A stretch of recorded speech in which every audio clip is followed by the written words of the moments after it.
So hello guys, welcome back to the channel Akash Discovery. Video start करने से पहले आपने अगर चैनल को लाइक नहीं किया तो चैनल को लाइक कर दो और सब्सक्राइब कर दो। चलिए वीडियो स्टार्ट करते हैं। क्या आपको पता है कि हमारे हिंदू रिलीजन में एक कहावत है, विनाश काल है विपरीत बुद्धि। वही अभी पूरे ट्रम्प के साथ हो रहा है, क्योंकि ट्रम्प इतने डिस्पैरेट हो चुके हैं, इतने डिस्पैरेट हो चुके हैं इस वॉर में। और ये उनको पता है कि ये वॉर स्टार्ट करके वो पूरा फंस चुके हैं, जिसके कारण वो बहुत गंदी गंदी लैंग्वेजेज ईरान के लिए या कोई किसी भी कंट्री के लिए इस्तेमाल करते हैं। इस रिपोर्ट में हम देख सकते हैं, जिसमें वो ये डोनाल्ड ट्रम्प की ट्वीट है जो उन्होंने किया है, जिसमें आप पढ़ सकते हैं, Tuesday will be power plant day and bridge day all wrapped up in one. ये बोल रहे हैं कि ट्यूसडे पावर प्लांट डे होगा और ब्रिज डे होगा, क्योंकि अच्छा ये बोल क्यों रहे हैं, क्योंकि उन्हें ना ट्रम्प ने ईरान को 48 घंटे का अल्टीमेटम दिया है कि अगर 48 घंटे में तुम डील कर पाते हो ठीक है, नहीं तो मैं तुमको जो गुरुवार को या ट्यूसडे को पहले पावर प्लांट पर अटैक करूंगा, उसके बाद ब्रिज पर अटैक करूंगा, डिस्ट्रॉय कर दूंगा।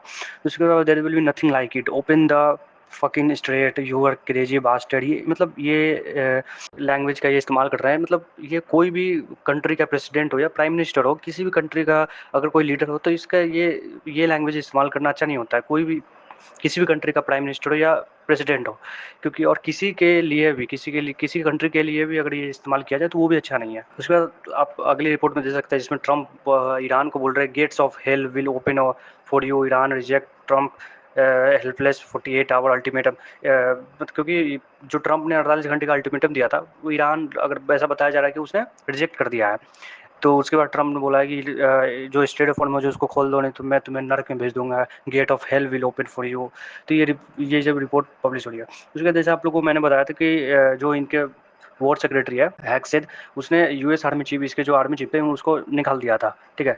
उसके बाद जिस रिपोर्ट में अभी रिपोर्ट में आप देख सकते हैं, उसके बाद इन को बुलाया गया था काउंसिल ऑफ कोर्ट में। तब इनसे पूछा गया, तुम इनसे सीधा सीधा जवाब पूछा था कि क्या आपने क्यों जनरल को निकाला, और अब जो 8 सदस्य थे, जो 8 ऑफिसर थे, उनको क्यों निकाला है।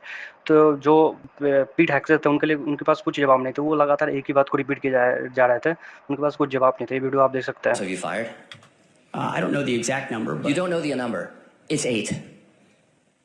Can you explain why any of them were fired? Like, just explain why was the Army JAG fired? Why did you fire him? they all serve at the pleasure of the president. I think No, I'm just asking you why. General Kane is a great example. I'm just asking you why. That we And need you that. probably learned at Princeton what why means. Why did you fire him?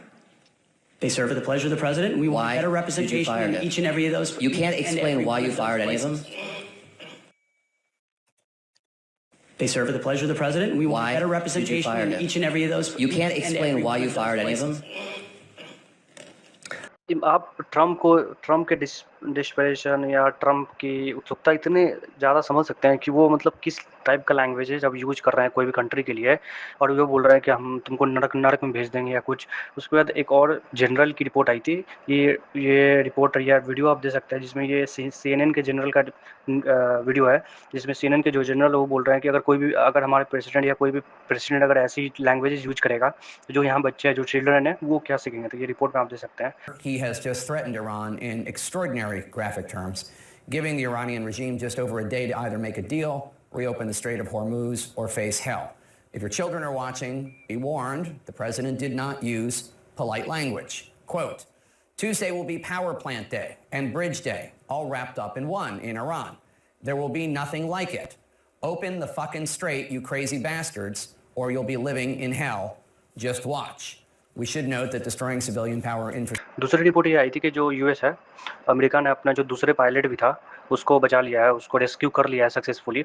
उसके बाद जो America ने खुद के जो fighter planes थे उसको खुद से डिस्ट्रॉय कर दिया था। हुआ क्यों? क्योंकि जब ईरान में इसके वॉर प्लेन्स और जब हेलीकॉप्टर सेंटर करते हैं, तो जो वहाँ के स्थानीय निवासी रहते हैं वो इन पर अटैक करने लगते हैं और गोली बारूद फायर करने लगते हैं, जिसके बाद जो इनके हेलीकॉप्टर रहते हैं वो लगभग डैमेज हो जाते हैं। तो जिसके बाद वो लगभग मतलब इतना डैमेज रहता था कि वो उसके बाद टेक ऑफ करने या उड़ने की हालत में नहीं थे। जिसके बाद जब उन्होंने अपने जो ऑफिसर थे उनको बचाने के बाद, जो भी इनके हेलीकॉप्टर्स थे या जो भी एयरक्राफ्ट थे, इन्होंने खुद से डिस्ट्रॉय कर दिया था बम लगा के।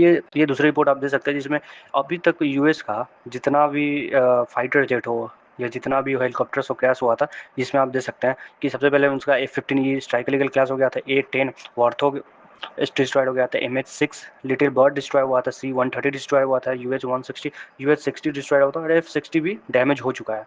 तो इतने प्लेन्स और एयरक्राफ्ट जो हेलीकॉप्टर्स जो है वो डैमेज हो चुका है। अभी तक यूएस और ईरान के युद्ध में यूएस का इतना भी नुकसान हो चुका है। उसके बाद एक रिपोर्ट है इंडिया के बारे में कि जो न्यूज़ एजेंसी है जो ये जिसका नाम मूडीज है, उसने इकोनॉमिक्स एनालिस्ट है, उसने ये पब्लिश किया है कि अगर ऐसे ही युद्ध चलता रहा तो भारत की जो ग्रोथ रेट है वो सिर्फ 6% से भी नीचे आ जाएगी, स्लाइटली नीचे आ सकती है। तो अगर जल्दी ये युद्ध ख़त्म नहीं हुआ तो हो सकता है कि जो ये इंडिया का जो इकनॉमी है और जो इकनॉमी इतने तेज़ी से ग्रोथ कर रहा है वो 6% से, जो अभी 6.8 6.9 अगर हम पूरा मिला तो 8% या 9% के आसपास ग्रोथ कर रहा है, वो 6% पर आ जाएगा या उससे नीचे भी आ सकता है। तो हम तो यही मना रहे हैं कि जितना जल्दी हो सके ये युद्ध या ये वॉर खत्म हो जाए। अगर इस पर कोई नया जियो पॉलिटिक्स बातें या कुछ नई चीज़ें निकलती तो हम आपको बताते हैं। हम इस वीडियो को यहाँ पे एंड करते हैं। Thank you for watching. अगर आपने लाइक और सब्सक्राइब नहीं किया तो लाइक और सब्सक्राइब जरूर करते हैं।